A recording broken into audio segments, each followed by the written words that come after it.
Buenas noches, vamos a hablar acerca de la neuropatía óptica hereditaria de Leber. Es una enfermedad mitocondrial. Esta enfermedad fue descubierta por primera vez por el oftalmólogo alemán Theodor Leber, cuando él empezó a mirar una pérdida abrupta de la agudeza visual en jóvenes, dándose cuenta de que la transmisión era de forma hereditaria desde la madre hacia sus hijos. Entonces, a pesar de que el padre pueda ser portador, no lo podría transmitir, mientras que la madre sí lo hace. Definiéndose de esta manera, la neuropatía óptica hereditaria de Leber es una pérdida visual binocular hereditaria mitocondrial.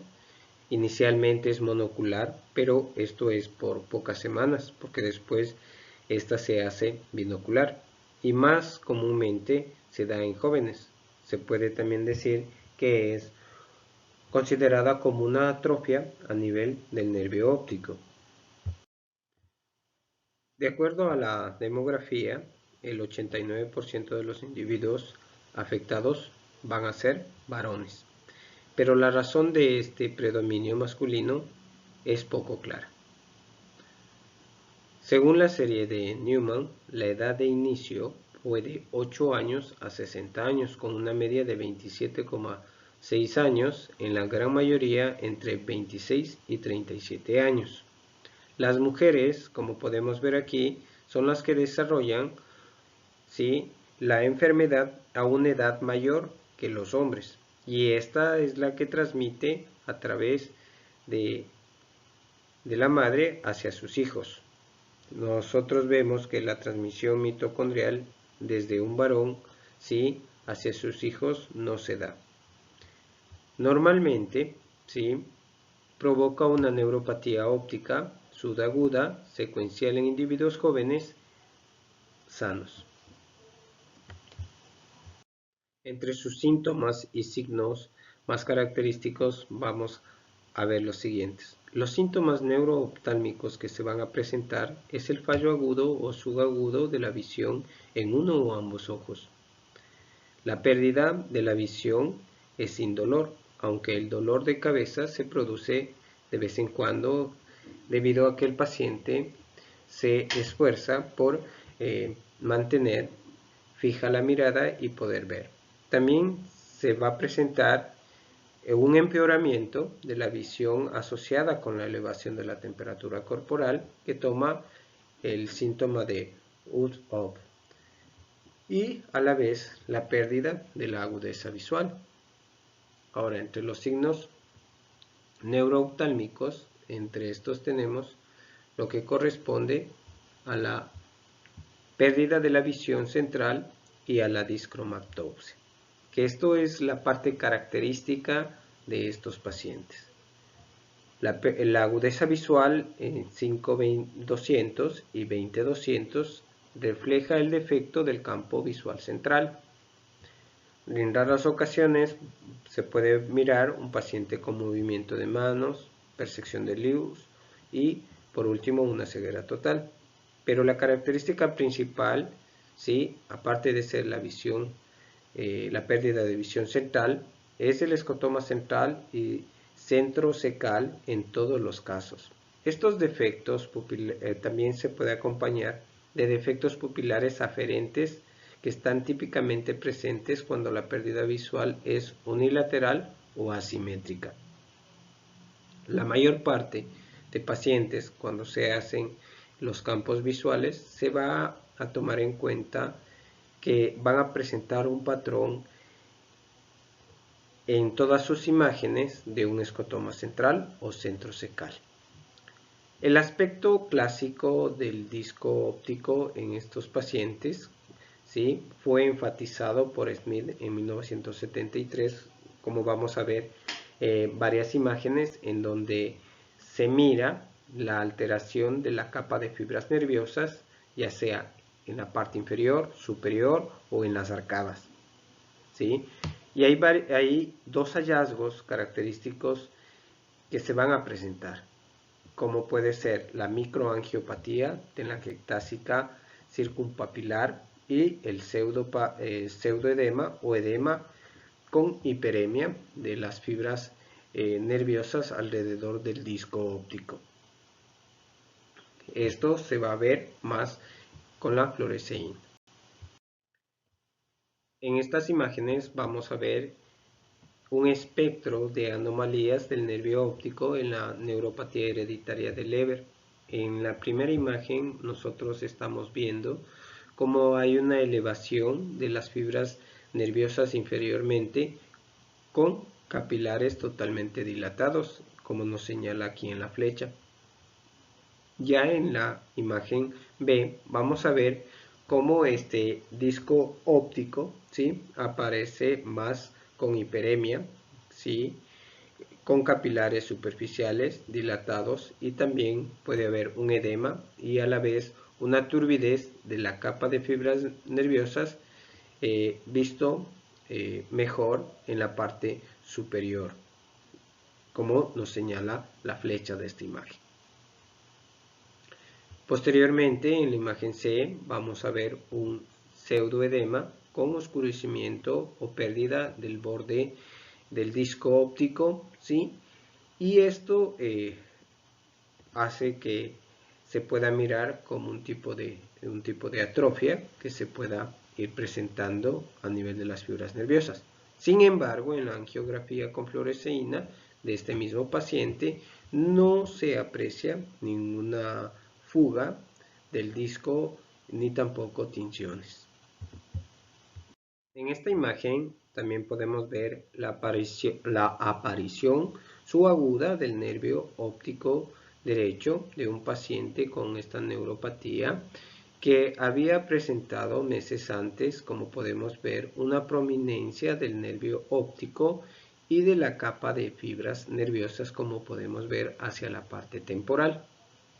Con la pérdida de estas fibras nerviosas en el haz papilomacular, como se evidencia por la brusca pérdida de fibras nerviosas normales, como se podría ver señalando las flechas, y al cual se le denomina como efectos de rastrillo similares.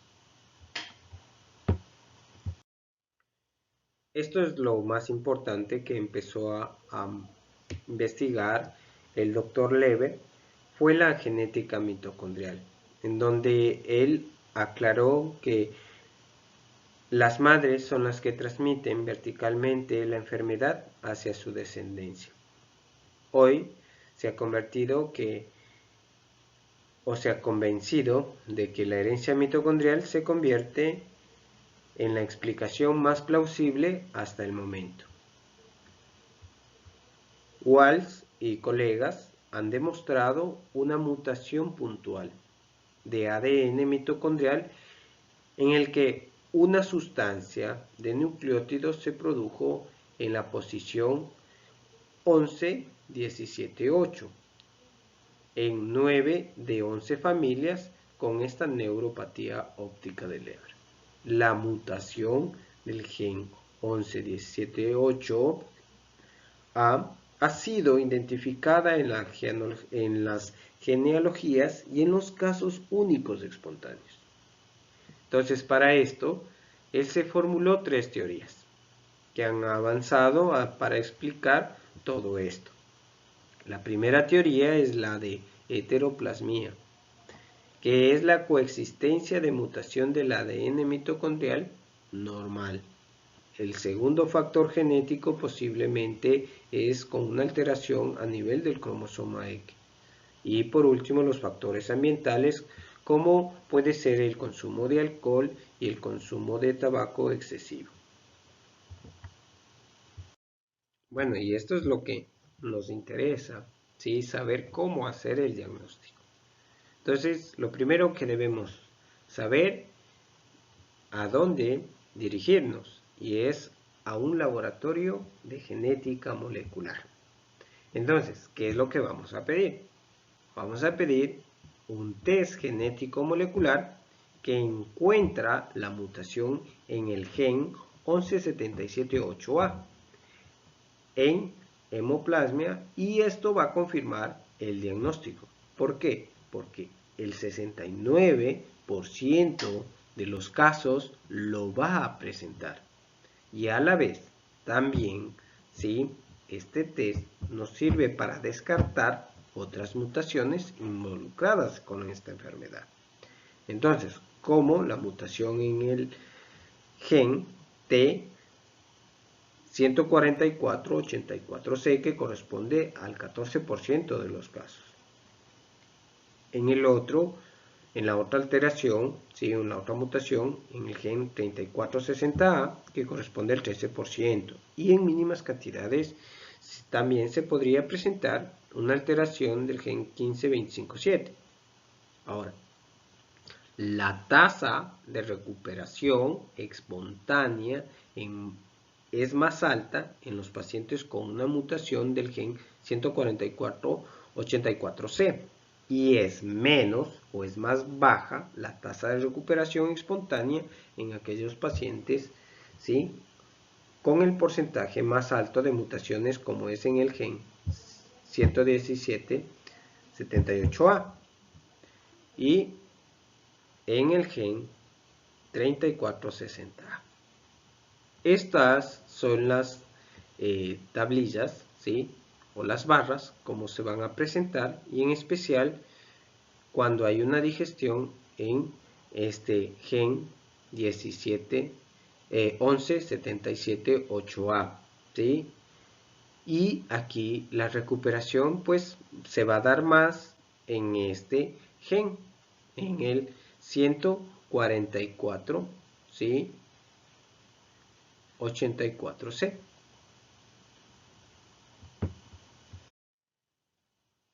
El tratamiento de esta enfermedad mitocondrial hasta el momento no existe. Y lo que sí tiene es un mal pronóstico. No se conoce un tratamiento o profilaxis eficaz para la pérdida visual que se produce con la neuropatía óptica hereditaria de Leber. Se ha probado esteroides, antagonistas de cianuro, hidroxicobalamina, se han probado sin tener un efecto. Se recomienda también que los miembros de la familia y los pacientes afectados con esta enfermedad deben evitar lo que es el tabaco y el consumo excesivo de alcohol.